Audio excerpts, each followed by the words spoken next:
Cela fait 10 ans que j'ai entrepris ces travaux sur Joseph Bonaparte.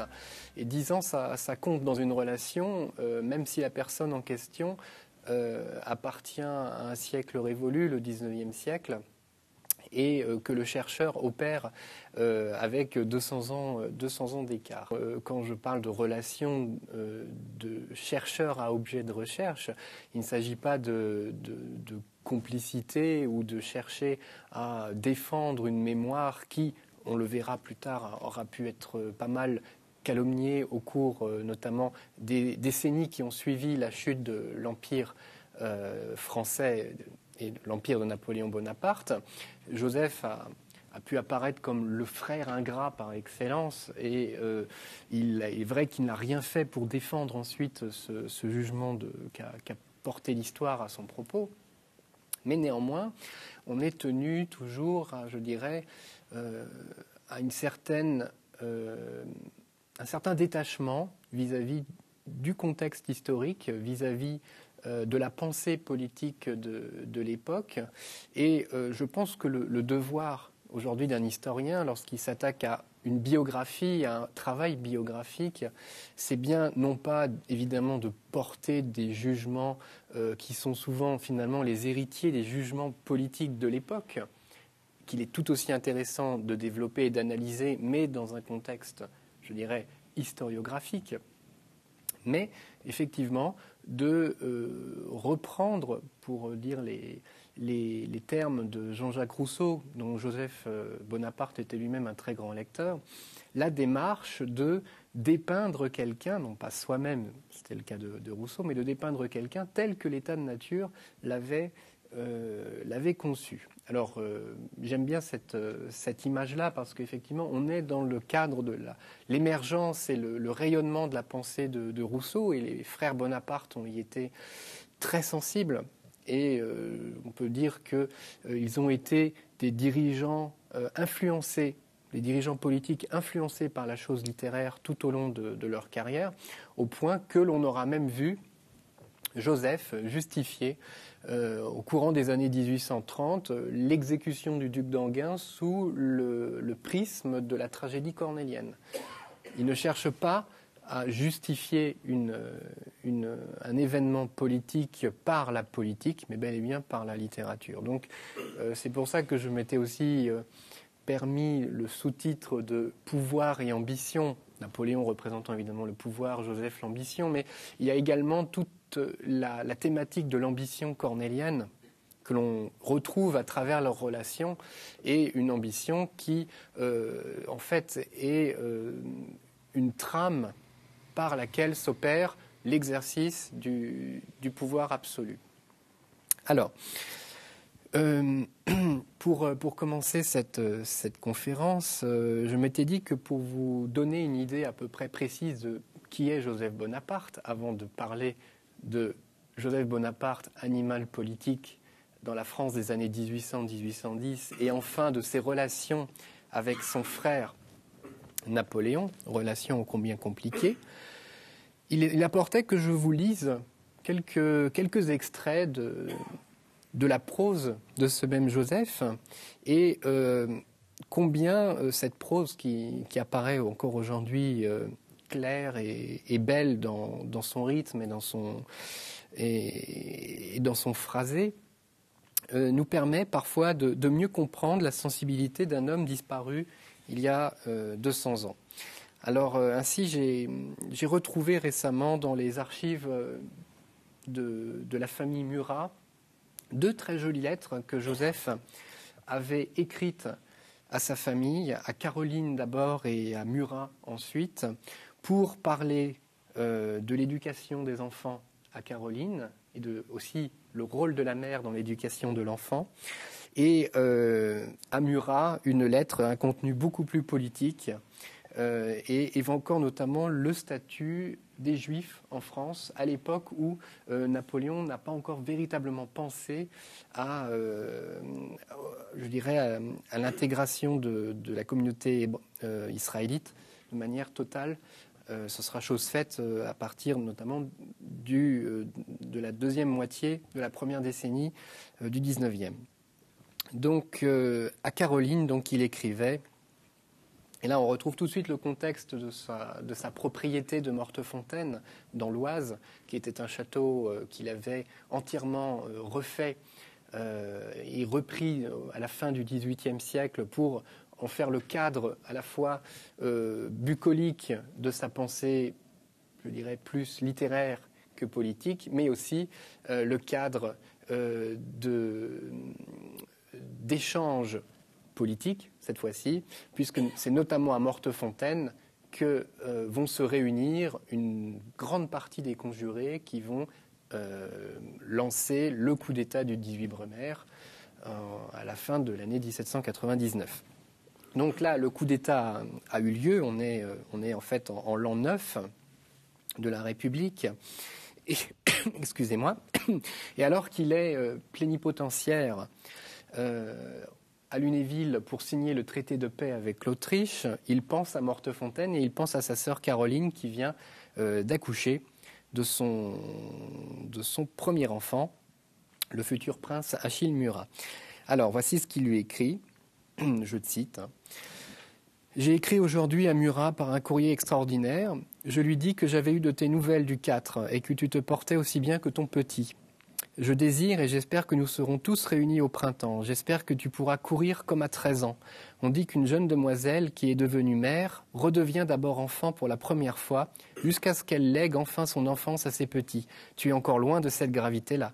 Il faut avouer que lorsque tu rameras à Mortefontaine et que tu auras déposé sur le gazon le petit paquet que tu portais depuis 9 mois devant toi, tu croiras être rentré chez Madame Campan et tu ne pourras pas croire d'avoir fait un rêve si extraordinaire à ton âge. Ce qui n'en est pas un, ma chère Caroline, c'est la vive tendresse que j'ai pour ton petit. Dis-lui d'embrasser sa maman, je t'embrasse aussi. » Donc là, on est dans un contexte familial tout à fait charmant et bucolique. On voit qu'en plein milieu des négociations qui sont quand même assez ardues avec l'Autriche, Joseph parvient à s'extirper un peu des discussions pour penser printemps, demoiselle et ce qu'est la transmission de la force de la mère à son enfant. Et là, on est évidemment, on retrouve le thème si cher à Jean-Jacques Rousseau sur l'éducation, et c'est presque du Rousseau dans le texte, dans ce cas-là. Et un an plus tard, cette fois-ci une lettre politique, dans un contexte plus politique, adressée à son beau-frère Murat. « Je parlerai au premier consul des objets que tu me recommandes. Les préliminaires de paix sont signés avec l'Angleterre. Le traité passé avec la cour de Rome, il parle ici du futur concordat, qu'il a également négocié, ne parle d'aucune manière des Juifs. La France est libre de les traiter comme tous les autres citoyens. Il n'est pas douteux que leur culte sera libre et que les personnes qui sont de cette religion pourraient être employées comme les autres. Si je sais à temps les nouvelles de la Constitution, je te les enverrai comme tu le désires. Il a été question, parmi les oisifs, de m'envoyer en Cisalpine, donc en Italie, mais cela ne sera pas. Je n'ai pas le désir de quitter la France, ni même ma retraite, que le moins possible. » Voilà Joseph, avec une deuxième lettre, le Joseph politique, qui parle cette fois-ci d'égalité et qui nous renvoie, je dirais, une dizaine d'années en arrière, à l'époque où il a été partie prenante de la Révolution française et acteur de cette révolution. Je dirais même que Joseph, tout au long de sa carrière, a certainement été beaucoup plus républicain que ses autres frères, à savoir Louis Bonaparte, qui lui, d'ailleurs, se disait authentiquement royaliste, et Napoléon lui-même, qui avait des sentiments, je dirais, un peu partagés sur la question monarchique en France. Joseph, lui, je crois, est un authentique républicain, au moins de cœur, si ce n'est après de raison par la suite. Et pendant très longtemps, il a défendu le modèle de la République impériale en France, et il le défendra encore après la mort de son frère, quand il devient en fait le représentant des intérêts de l'Aiglon, puis de nouveau le chef de la famille impériale. Et à ce titre, il a pu être salué par quelques grands penseurs et écrivains comme un authentique défenseur de la pensée républicaine. On a ainsi une lettre de Victor Hugo, daté de 1833, si mes souvenirs sont bons, qui salue dans Joseph Bonaparte un authentique républicain, et ce qui ne manque pas de sel lorsqu'on sait qu'il a été roi 2 fois. Une fois à Naples, entre 1806 et 1808, et une fois roi d'Espagne, entre 1808 et 1813.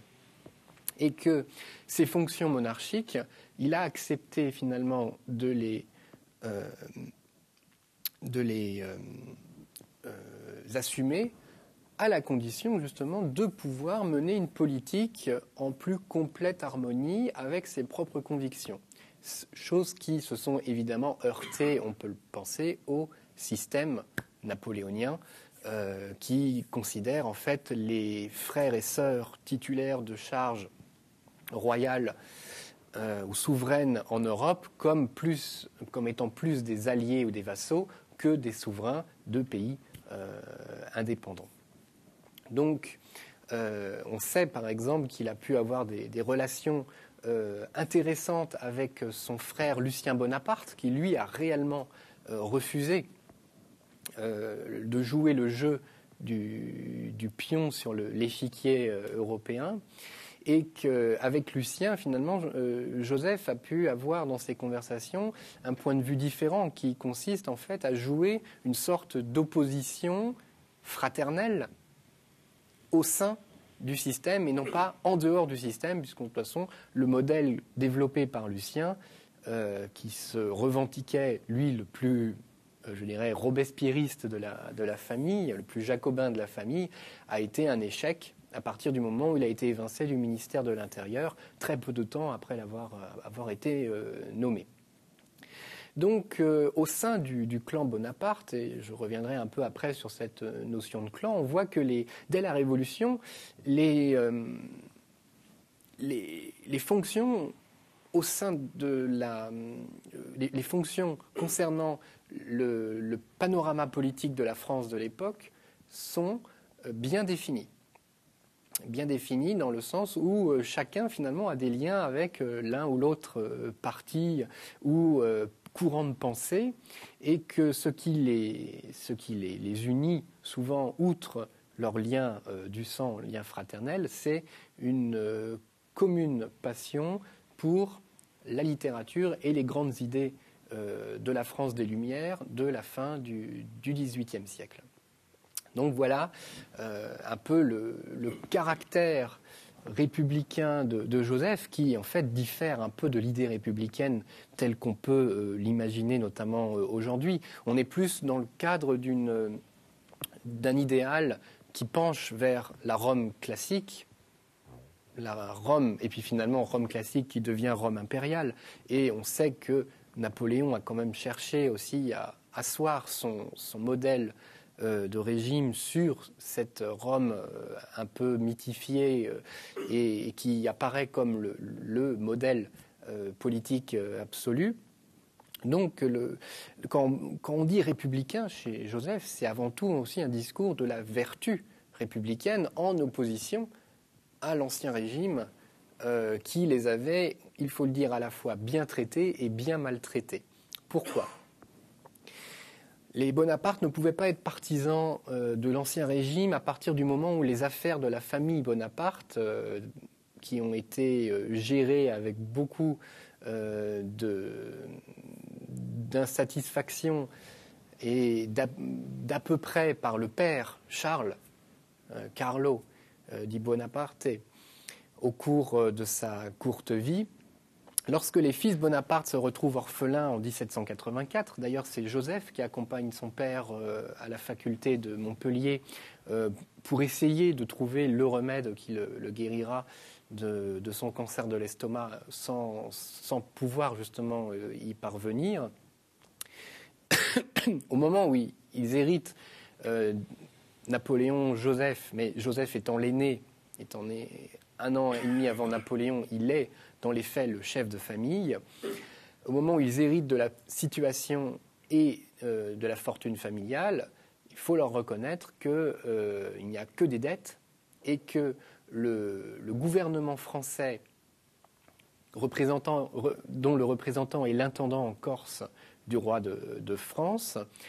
Ce gouvernement français, pour qui Carlo di Bonaparte a finalement accepté de servir la cause au détriment de celle de Paoli, avec qui il était lié dans un premier temps, ne répond plus aux attentes de la famille Bonaparte, qui est dans une logique encore d'ancien régime à cette époque-là, de féodalité. J'ai rendu service, j'attends que, en contrepartie, il y a un service qui me sera donné.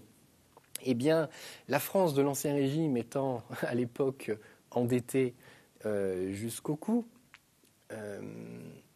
il va de soi que les affaires de la famille Bonaparte, qui a eu pas mal de soucis aussi pour prouver la véracité de sa noblesse par rapport aux exigences qui sont celles en vigueur à la cour de Louis XVI à cette époque-là, la famille Bonaparte, elle, risque le déclassement social de toute manière parce qu'elle n'a plus les protecteurs qu'elle était en droit d'espérer.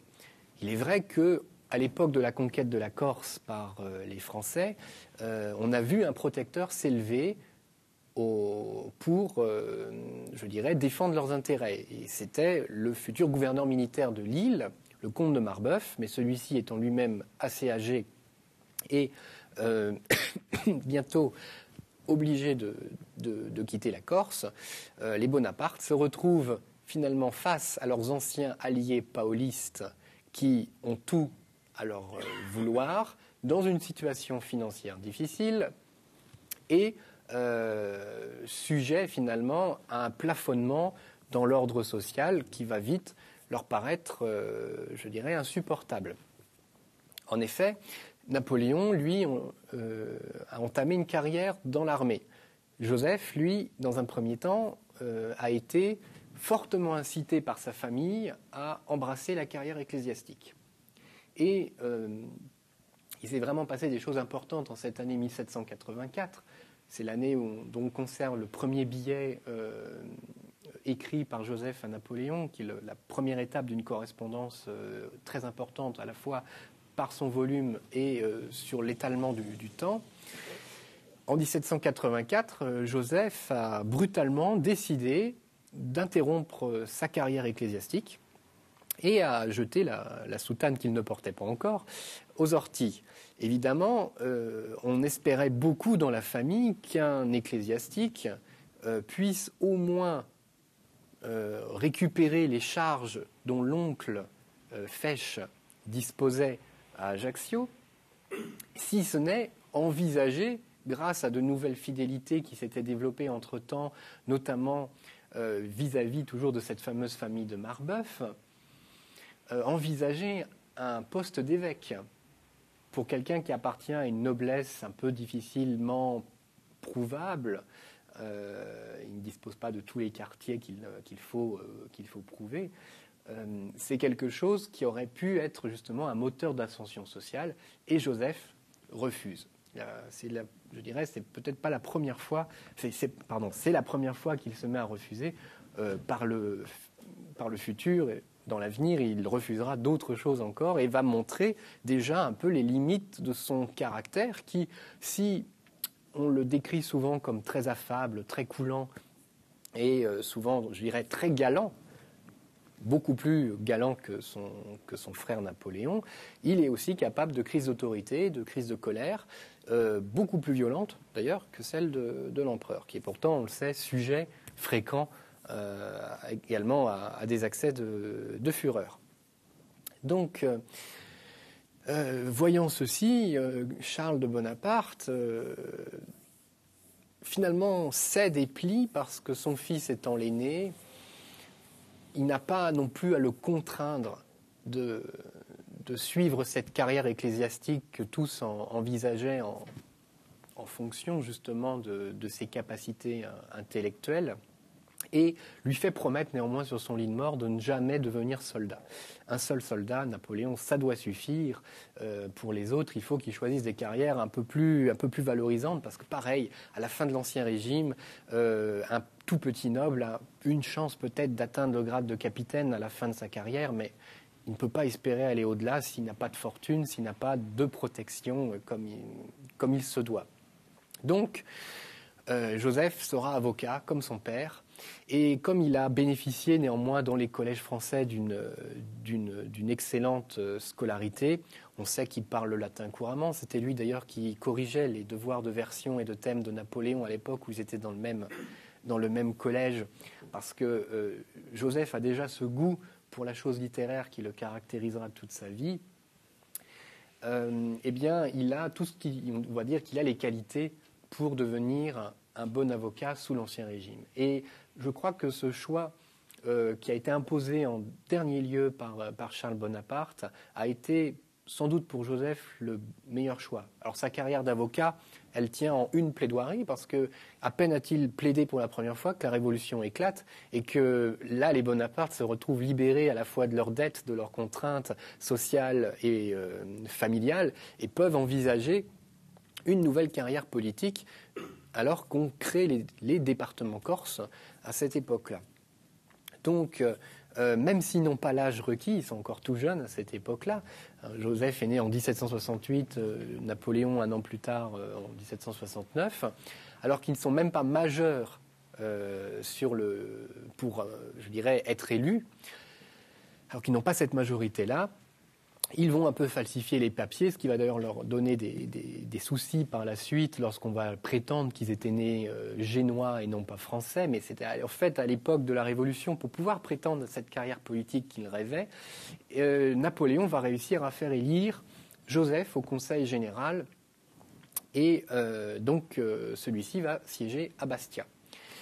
Néanmoins, à Bastia, il va vite découvrir que le point de vue qu'il défend, c'est-à-dire la Révolution, la fin des privilèges et finalement bientôt la fin de la monarchie telle qu'elle était sous son modèle précédent, et n'est pas majoritaire en Corse. Le principal parti, c'est le parti paoliste, et Paoli, qui est rentré entre-temps d'exil en Corse, ne souhaite pas voir les frères Bonaparte jouer le même rôle ambivalent que leur père avait joué à l'époque de la conquête, et il les reçoit très fraîchement. Napoléon avait même eu le projet à l'époque d'écrire une histoire de la Corse à partir des papiers de Paoli.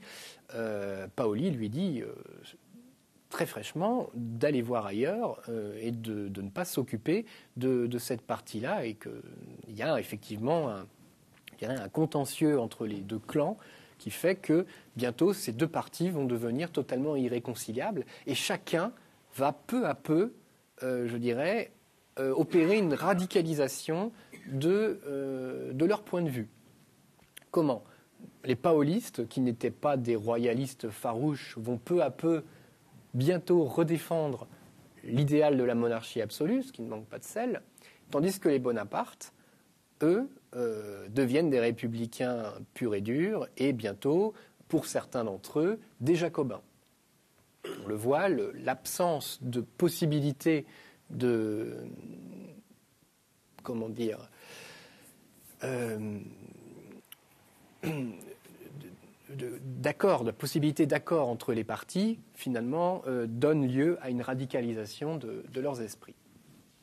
Et puis, finalement, à une sorte de guerre civile en Corse, au cours de laquelle les Bonaparte, étant toujours minoritaires et moins bien défendus, sont obligés de fuir l'île pour se rendre effectivement à Marseille. Alors c'est à Marseille que Joseph va faire la connaissance de celle qui va devenir son épouse, et encore une fois, on voit que à cette époque-là, l'aîné, c'est lui qui a occupé les places les plus importantes dans l'appareil politique en Corse. C'est lui qui va faire un beau mariage, à un tel point que son frère va un peu le jalouser et va demander à pouvoir courtiser la sœur de son épouse. Donc la première, celle qu'on a appelée, l'histoire a retenu sous le nom de petite fiancée de Napoléon, Désirée Clary. Joseph a en effet épousé la sœur aînée, Julie Clary, en l'année 1794, après une année de cours. Et ce mariage, Julie Clary amenant une dot très substantielle, va relancer les affaires de la famille Bonaparte. Néanmoins, comme les Clary sont royalistes, est opposé farouchement à la révolution qui a ruiné le commerce en Méditerranée. Il faut que Joseph mette un peu dans sa poche les beaux arguments qu'il défendait jusqu'à présent, et il suit les Clary dans leur exil momentané à Gênes. Et finalement, cet exil génois, s'il lui donne la possibilité de bien vivre et de s'assurer des arrières matérielles, lui fait quitter provisoirement la scène politique française. Et là, c'est là que son frère, je dirais, émerge complètement et renverse la donnée. Alors, pendant très longtemps, on a été, je dirais, un peu sans véritable source écrite sur cette période très intéressante de ce qu'ont fait les Bonaparte entre 1794 et 1796. Et il a fallu en fait rééditer complètement la correspondance de Napoléon dans les années 2000, donc c'est tout récent, pour se rendre compte que, en fait, il y a eu un moment où les Bonaparte ont failli envisager l'abandon d'une carrière politique au profit d'une carrière commerciale. Mais leurs résultats sont à ce point, parce qu'on ne s'improvise pas commerçant dans la France de la Révolution, je dirais, leurs résultats sont si peu probants, et la belle famille Clary, manifestement se moquant de leur sens des affaires, il leur faut revenir, et je crois que c'est l'un de leurs échecs les plus cuisants, sur ces velléités commerciales. Et ce qui fait d'ailleurs aussi que le mariage de Napoléon avec Désirée n'a pas lieu, parce que les Clary ne veulent pas d'un deuxième Bonaparte dans la famille, ça leur coûte trop cher en termes d'investissement. Donc Napoléon est finalement forcé de rester à Paris, et il attrape le train de l'histoire en route. Le nouveau régime mis en place après la chute de Robespierre, ayant besoin d'un sabre pour se défendre lors des émeutes de Vendémiaire en Troie, on voit émerger la figure de Napoléon qui, un temps durant, avait été mise à l'écart en raison de ses anciennes sympathies jacobines. Et à partir de ce moment-là, c'est à Joseph de suivre le cours de l'histoire que son frère va, je dirais, maintenant faire. Il devient commandant en chef de l'armée d'Italie. Là, pour le coup, c'est un bel investissement, parce qu'avec une armée qui opère loin des frontières de la République, en Italie qui plus est, qui est considérée comme un territoire riche, les Bonaparte vont pouvoir à la fois se constituer une réputation à toute épreuve de stratège militaire. Je dis bien les Bonaparte, parce qu'en fait, lorsque Napoléon part prendre le commandement de l'armée d'Italie, il emmène la famille avec lui. Joseph va devenir ambassadeur, d'abord à Parme, puis à Rome. Et on retrouve l'oncle Fesch, qui n'est pas encore, qui est momentanément hors des cadres de l'Église, qui est commissaire des armées à un moment, qui trafique avec la Suisse pendant un autre temps. Et on essaye ainsi, je dirais, de reconstituer un réseau familial qui avait été quand même sévèrement ébranlé depuis le départ de Corse. Donc, en Italie, ils vont se constituer donc cette réputation de stratèges militaires et diplomatiques qui va faire leur fortune en France, mais ils vont aussi en profiter, je dirais, pour asseoir leur fortune matérielle. Parce que si on veut faire de la politique, déjà à cette époque-là, on ne la fait pas sans rien, et il faut des munitions. Donc, lorsque Napoléon prend de plus en plus de liberté avec, je dirais, la feuille de route qui lui a été fixée par le directoire, l'exécutif parisien, on se rend compte qu'il agit sur plusieurs tableaux, et que le tableau familial doit quand même être considéré dans la réflexion que nous menons. Donc, à Parme puis à Rome, Joseph Bonaparte occupe des postes tout aussi intéressants.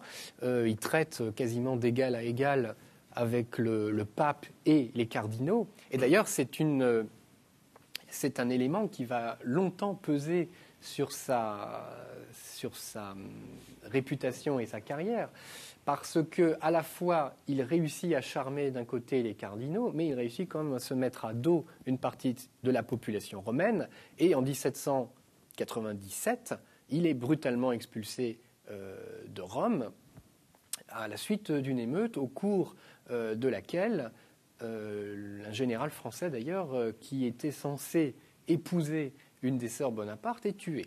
Donc là, le clan, on voit, retrouve les limites qu'il avait déjà rencontrées en Corse et se retrouve dans une situation politique difficile. Petit à petit est née l'idée d'un renversement du gouvernement français, du moins du régime français tel qu'il existe, ce fameux directoire dont personne ne voulait et qui a été finalement imposé un peu par défaut, si on ne voulait pas voir revenir les Jacobins ou voir revenir les royalistes aux affaires, et qui s'est maintenu uniquement par des coups d'État successifs qui ont permis aux uns d'écarter les autres au fur et à mesure. Et ce régime qui a utilisé le coup d'État pour se maintenir va effectivement succomber à un énième coup d'État qui, cette fois, va être, je dirais, impulsé par celui qui avait contribué pourtant à le créer lors des émeutes de Vendémiaire, Napoléon Bonaparte. Mais là aussi, derrière, il y a toute une réflexion qui mêle à la fois les aspects de clan, les aspects de... parce qu'il n'y a pas de véritable parti politique qui existe à cette époque-là, les aspects, je dirais, purement matériels que j'ai légèrement développés ici, et puis aussi quand même l'idée d'imposer un sauveur au pays qui est menacé dans son intégrité territoriale. Lorsque Napoléon revient d'Égypte, l'Italie est sur le point d'échapper au contrôle des forces de la République. Les soldats français sont battus sur le Rhin. Les Russes sont entrés en Suisse. Il est vrai que le contexte à la fois militaire et diplomatique est fort, je dirais, est à la faveur d'un coup d'État, tant les institutions sont décriées. Là où Joseph va jouer un rôle intéressant dans l'élaboration du coup d'État, c'est toujours grâce à sa famille, et cette fois sa belle famille Clary. Parce que Désirée Clary, si elle n'a pas épousé Napoléon Bonaparte, a épousé le général Bernadotte.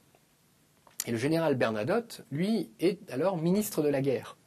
Et on le sait, le dernier rempart sur lequel le directoire peut compter, et on le sait, il va s'opposer à l'idée d'un coup d'État si lui est encore ministre de la guerre. Il a les moyens de le faire, et il l'a prouvé d'ailleurs par le passé en écrasant lui-même certains mouvements royalistes dans le sud de la France.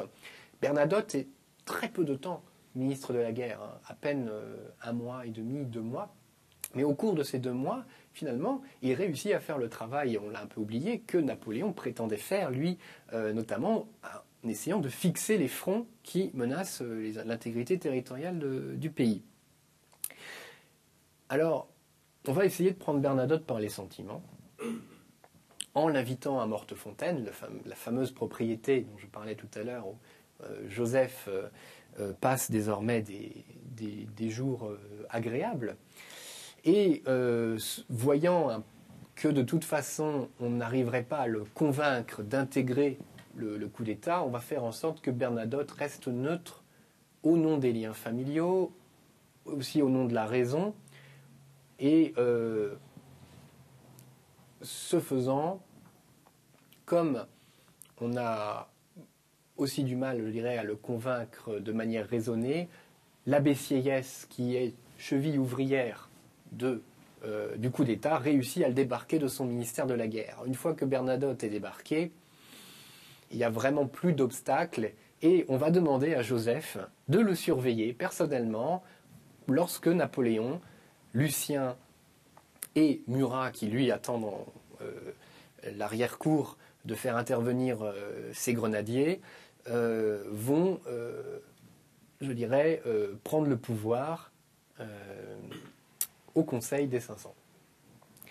Donc Joseph, lui, à partir de ce moment-là, je dirais, a pris parti dans un mouvement inconstitutionnel.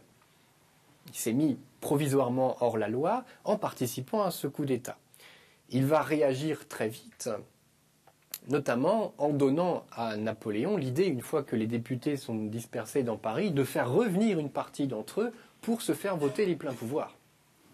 Et je dirais, c'est bien grâce à Joseph que Napoléon trouve une majorité, même si c'est une majorité de pacotille, au lendemain du 18 Brumaire, parce que dans la fièvre de l'action, on avait finalement oublié de se garantir au niveau institutionnel.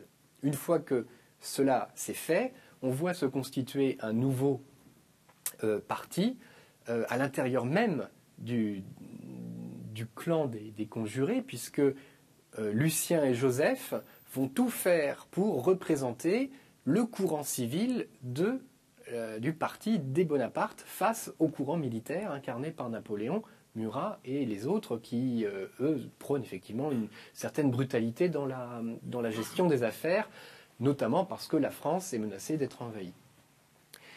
Lucien et Joseph ne vont bien entendu pas réussir à faire entendre leur voix dans le concert qui suit le 18 Brumaire. D'abord parce qu'il y a la bataille de Marengo, et que cette fois-ci, Napoléon apparaît bien clairement comme à la fois le sauveur de la patrie, mais aussi comme un sabre agissant comme un militaire, et que le régime qui s'installe est un régime d'essence militaire, au moins pour les 5 prochaines années, et que le courant civil incarné par Lucien et Joseph se retrouve finalement dans une position difficile où il va falloir rallier à eux à la fois les anciens républicains qui sont restés, je dirais, circonspects par rapport au coup d'État, mais qui ont laissé faire, et les royalistes qui, eux, de leur côté, poussent à l'idée que Napoléon soit le nouveau général Monk.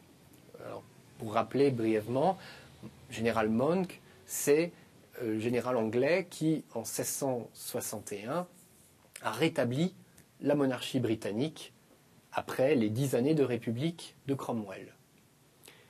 Et Napoléon a beaucoup de mal à se faire à cette idée justement d'être le nouveau Monk, et en profite de la polémique qui s'installe pour débarquer Lucien en l'envoyant en ambassade en Espagne, et Joseph, on va essayer également de le faire taire en lui offrant de belles places et puis surtout en l'envoyant dans des postes diplomatiques, négocier d'abord le traité de Lunéville avec l'Autriche, puis le concordat avec la papauté, et enfin le traité d'Amiens avec les Anglais. Donc là, nous sommes quasiment dans l'histoire locale. Alors, Joseph, on a beaucoup prétendu que c'était un personnage vaniteux, léger. On a eu beaucoup de bons mots déjà à l'époque. Il ne faut pas croire que le fait de faire des mots en politique remonte à je dirais, au XXe siècle. À l'époque, on disait effectivement de certains hommes politiques plus suffisants qu'insuffisants. Et Joseph, on va dire de lui, rien ne l'étonnait dans son incroyable ascension. En fait, on fait de lui une sorte de gentille personne qui est contente de voir ce qui lui arrive, qui n'essaye pas de réfléchir. En fait, quand on regarde de près les comptes rendus, la correspondance et surtout les mémoires que laisse l'entourage de Joseph, parce que autour de lui, il n'est pas seul, il y a tout un entourage qui ne participe d'ailleurs pas à l'élaboration du régime de Napoléon, mais qui incarne une sorte d'opposition à l'intérieur, de l'intérieur. Joseph estime que son rôle est à la fois mal reconnu et il a à ce point peur de devoir endosser de nouvelles responsabilités qui ferait de lui l'obligé absolu de son frère, qu'il accepte finalement de négocier Amiens sous le contrôle de Talleyrand, sous le contrôle de son frère, et d'endosser la responsabilité éventuelle d'un échec pour éviter de devoir partir par exemple en Italie. Il en parlait dans sa lettre récemment, que je vous ai lu tout à l'heure, à Murat. Il n'a pas envie de partir en Cisalpine, il ne veut pas s'éloigner de Paris. Il n'a pas envie de subir le sort de Lucien, qui s'ennuie quand même un peu dans son ambassade madrilène, où il ne se passe pas grand-chose à cette époque-là. Alors, il va s'y conformer, et il va s'y conformer à sa manière, c'est-à-dire en parlant pas mal avec son entourage, en disant aussi que son frère Napoléon cherche parfois à l'humilier de manière un peu gratuite et que l'image qui en ressort est finalement assez mauvaise sur l'opinion en général. En fait, c'est surtout un jeu de cours déjà. On voit une restauration des influences curiales telles qu'on l'avait sous l'Ancien Régime. Et l'opinion publique, elle, n'est absolument pas au courant de ce qui se passe réellement dans le jeu qui se passe au Palais des Tuileries. En fait, Joseph va même être confondu à plusieurs reprises avec son frère lui-même, puisque, notamment pendant la guerre d'Espagne, les soldats français trouvent qu'il lui ressemble beaucoup à son frère Napoléon et que, dans un sens, c'est presque avoir l'impression de se battre sous les yeux de l'empereur, que ce soit, enfin, que voilà, c'est une sorte de clone de l'empereur. C'est assez sympathique. On n'a pas Napoléon en vrai, mais on a son frère qui regarde de loin. Après tout, c'est déjà mieux que rien. Sachant qu'à l'époque, on marche quand même aussi beaucoup, à partir du moment où la monarchie est rétablie, sur le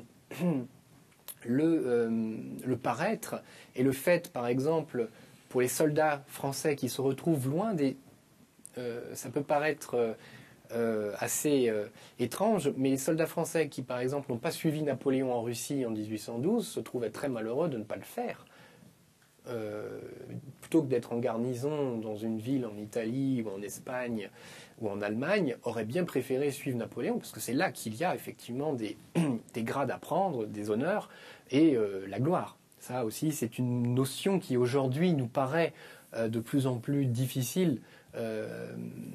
J'en parlais récemment aussi avec un autre historien qui a travaillé sur la question, qui a publié un très beau livre sur les 100 jours, Emmanuel de Varesquiel. La notion de l'honneur, de la gloire, à cette époque-là, c'est quelque chose de primordial quand on se fait soldat, lorsque l'on se fait homme politique. Et il n'y a pas du tout le même, je dirais, détachement qu'il y a aujourd'hui par rapport à ces notions. Donc, ce qui explique d'ailleurs que Murat se fasse fusiller de cette manière-là, que le maréchal Ney ne veut pas se laisser emmener en exil contre son gré et ils acceptent leur sort. C'est parce qu'il y a cette dimension aussi de l'honneur qui prévaut avant tout.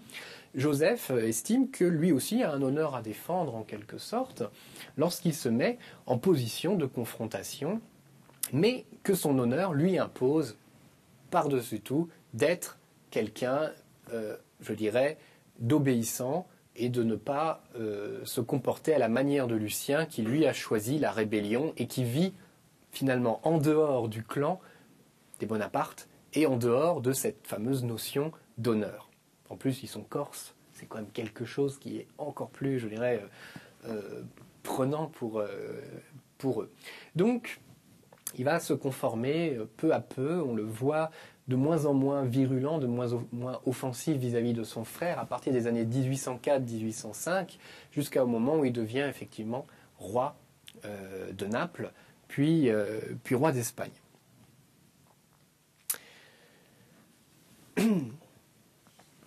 Donc, évidemment, je ne pourrais pas rentrer dans les détails des règnes napolitains et espagnols de Joseph, parce que là, c'est une autre conférence que je serais obligé de vous faire.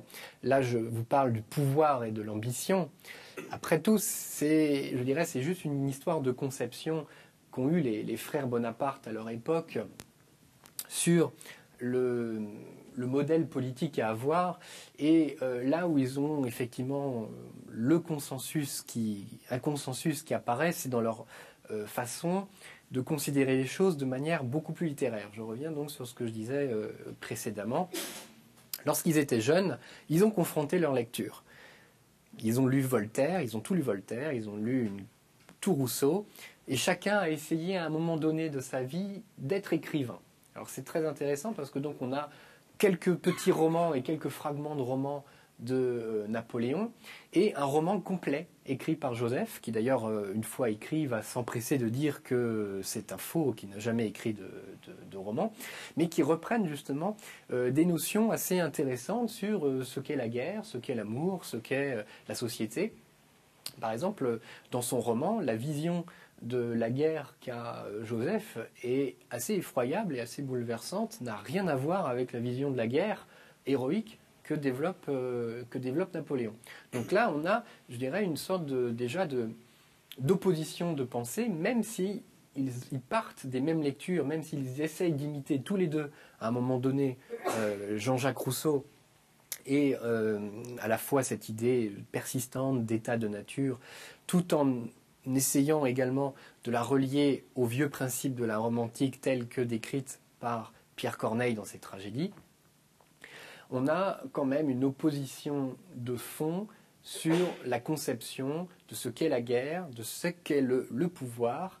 Et s'il y a bien quelque chose qui caractérise Joseph Bonaparte, c'est l'absence de cynisme en matière de politique. C'est un caractère entier. Et néanmoins, pour se conformer parfois, je dirais, à la pensée de son frère, on le voit limité en quelques occasions dans des opérations qui finalement ne donnent pas lieu aux résultats escomptés. Par exemple, à Naples, il va s'évertuer à avoir l'équivalent d'un duc d'Enghien. Il va faire exécuter de manière un peu, je dirais,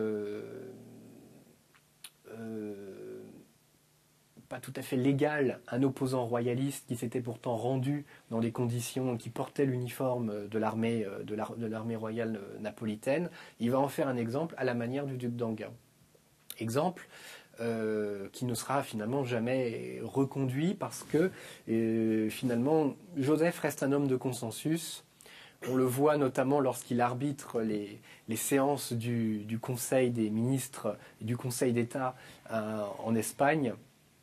Il essaye de faire en sorte que sa voix, les paroles qu'il donne, soient possibles dans des tas d'interprétations, donnent lieu à des interprétations différentes qui contentent en gros les partis opposés. Et d'ailleurs souvent, pour ce faire, il utilise non pas l'espagnol qui parle très mal, il utilise le latin pour laisser justement s'opérer une traduction à peu près exacte de sa pensée, ce qui lui permet finalement de se garantir face à ces exercices du pouvoir qu'il n'estime pas absolu dans l'essentiel, mais dans la nécessité.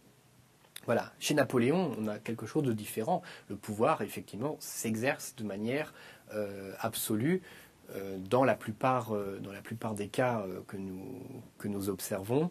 Et ce qui lui permet d'ailleurs à plusieurs reprises dans sa correspondance de tenser son frère sur la manière d'agir. Il estime que Joseph est trop doux dans sa politique et qu'il est nécessaire effectivement de faire des exemples. Faire des exemples, c'est quelque chose qui revient notamment dans la période napolitaine, à l'époque où une partie du royaume de Naples s'est soulevée. Voilà. Donc si je devais conclure sur Napoléon et Joseph Bonaparte, ça fait 10 ans que nous travaillons sur ce sujet.